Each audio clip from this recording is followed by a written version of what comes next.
Welcome back to our interview series. It is so exciting for me today to have as our interviewee, NormaLynn Cutler. So NormaLynn, are you ready to answer all of my questions? I am. Woo, I'm excited. Here we go. Question number one. Where are you from? Well, as you know, Roberta, I've traveled all over the world, but my heart is still firmly planted where I grew up, Southern California. Love it there. I know you do. I love seeing you just sparkle in the Southern California sun. So, wow, it's good. All right, question number two. Explain what you do and what sets you apart from others in your line of work. All right. This is not the easiest thing to do. However, I'm going to give it a go.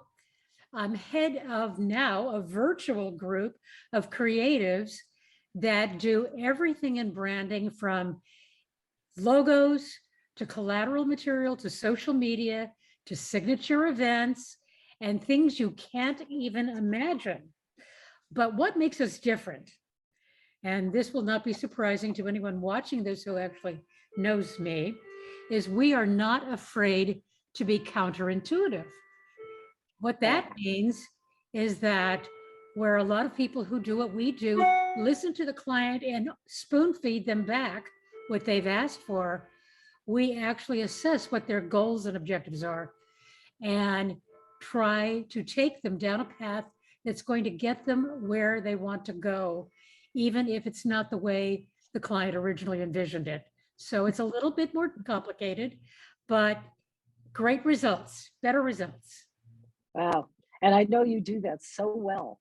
Thank you. All right. All right. Number three. How did you get started on your career path?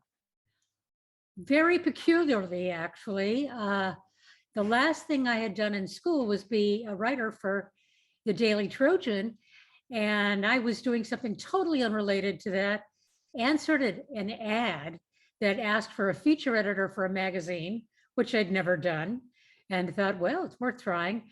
They, in an oddly, had this crazy idea to give people the idea to write an article like you would do an extemporaneous speech. They gave you a topic, they gave you 15 minutes to write it up, and they judged people on how they wrote on the fly. This never happens in real life, but it happened. And since I competed in extemporaneous speaking, I was really able to jump in and do a lot better than people who'd worked for the LA Times. So I got that job and it led me into the career where I never left. Wow. Excellent. See, I learned something new about you every single day. Thanks for sharing that. Question number four. Who would you consider an inspiration or mentor in your life? Well, actually, it's one of my clients who passed away recently, who was the most optimistic Renaissance man I think I probably ever knew. He was a builder. His name is Harlan Lee. And the reason why he's so special to me is when I first met him, he had lost everything. He had lost it in the downturn of the real estate market. And what does this man do? He builds a huge boat ship for his family, calls it the Free Spirit, and takes a year off and takes his family around the world. He's not sitting there thinking about what a failure he is or whatever. He said, I need to regroup. He comes back and becomes so ballyhooed. I was fortunate enough to do his marketing, but he also understood the importance of giving back, which is another reason why I consider him a mentor. And he was particularly fond of the arts. And he's got some of the most incredible art collections and actually opened a gallery, which we did the marketing for. And the last thing, and certainly by no means the least thing, I never heard a cross word come out of his mouth, ever. Wow. So that's what I aspire to be. Not doing perfectly, but trying. That would have been awesome to meet that man. So thank you for sharing that, NormaLynn. Question number five. What is the most exciting thing you're currently working on? Well, there's a couple of things.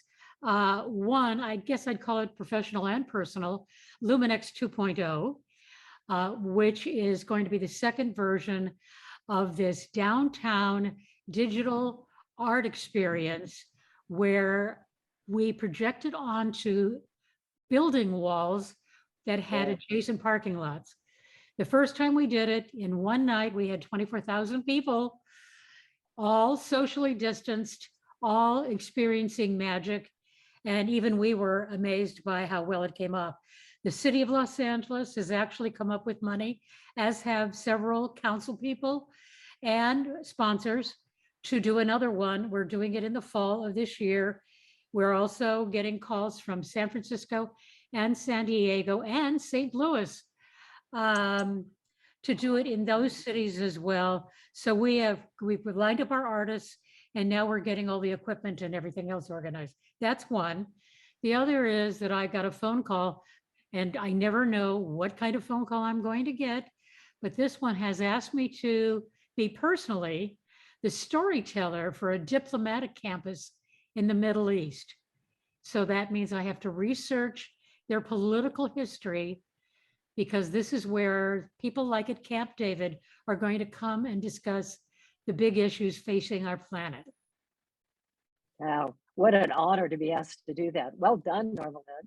And on your first, I can't wait to go back downtown in Los Angeles and see what you and the team create down there. That was an amazing evening. So this will be exciting.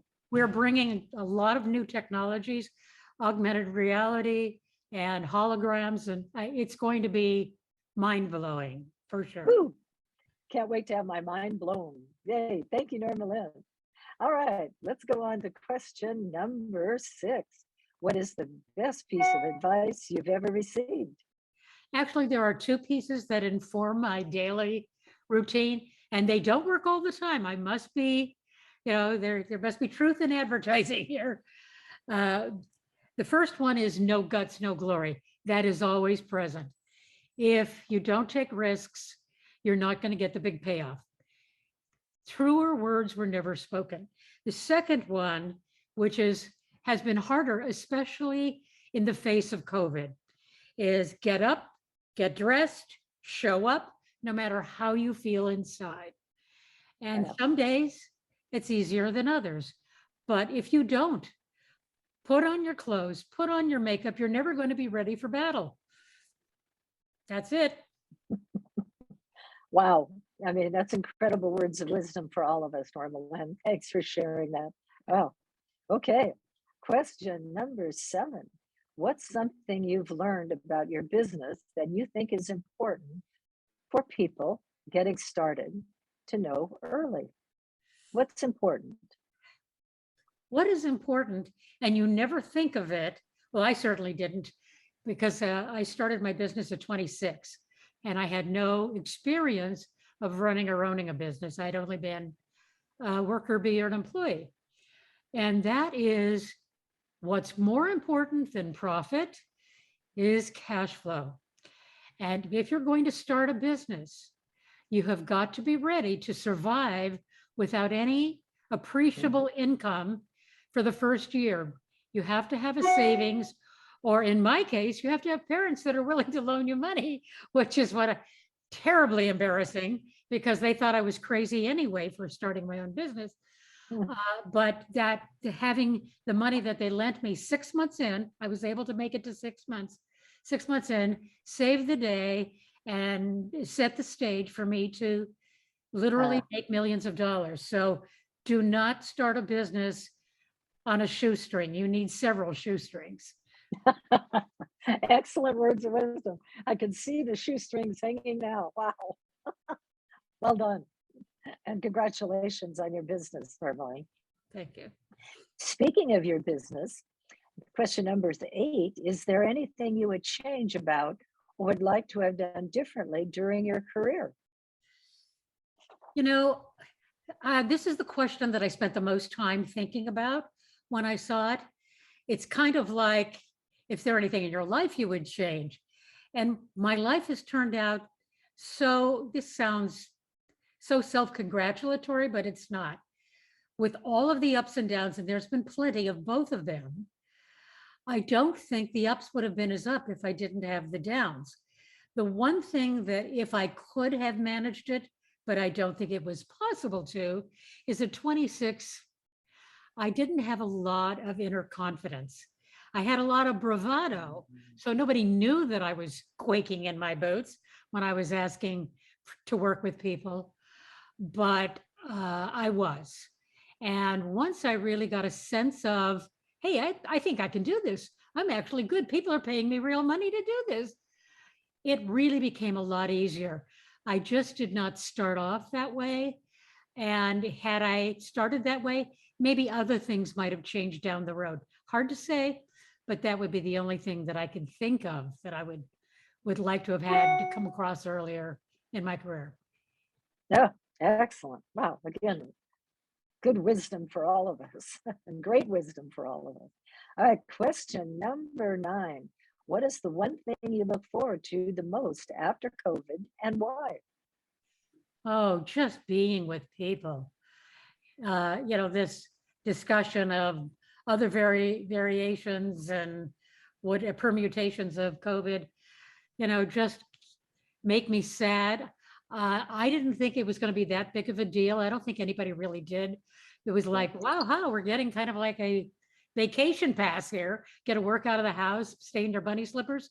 Well, going back to one of the two things, if you don't get dressed up, you don't feel like you're ready to do battle. And it really starts to affect your mindset and your level of enthusiasm for what you do. So just being able to have a meeting, not on a Zoom call, sorry about this, but to actually be with people I enjoy, there's no better thing, nothing better. Oh, so true. So true. All right, question number 10. What are you reading or what are you watching now? Well, this is a trick question, but I am watching the Warhol Diaries. Now that sounds Yeah. pretty, generic or whatever. It's not for the faint of heart, obviously. A lot of the uglier things about his life are discussed. But what it did show was here was a guy who loved to paint. He loved his art. Yeah. When he became successful at it, it became a business and it lost all its allure. He ended up lonely and sad, which means if you follow your dream, there is absolutely no guarantee that there's sunshine and roses at the end of that tree, that rainbow, that you can get caught up in the more mundane aspects of what you decide to do, which I will say is one of the reasons I sold my business. My business got so big, I ended up being an administrator, and I said, I'm not having fun anymore. So I sold my business, and in 6 months, I started again. And I said, I'm never going to do that again. I was making a lot more money, but money is not all that in a bag of chips. Wow. Thanks for sharing that, NormaLynn. Now we're going to move to some rapid fire questions. Are you ready? Oh, as ready as I'll ever be. All right, here we go. Beach or mountains? Beach, Dogs or cats? dogs, Chocolate or chips? chips, City or suburbs? Country? city, Winter or summer? fall.